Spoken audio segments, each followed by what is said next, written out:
देवान पाहिण रूप तुझे प्रेमे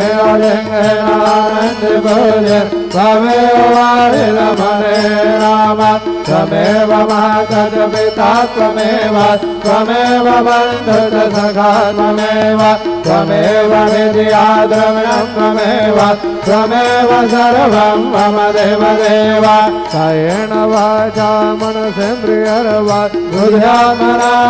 प्रकृति स्वभावात् करोमि यद्यत् सकलं हरसमय नारायणाय समर्पयामि अच्युतं केशवं रमणारायणं कृष्णरामोदरं वासुदेवं हरे श्रीधरं माधवं गोपिकावल्लभं जानकीनायकं रामचन्द्रं भजे हरे राम राम राम हरे हरे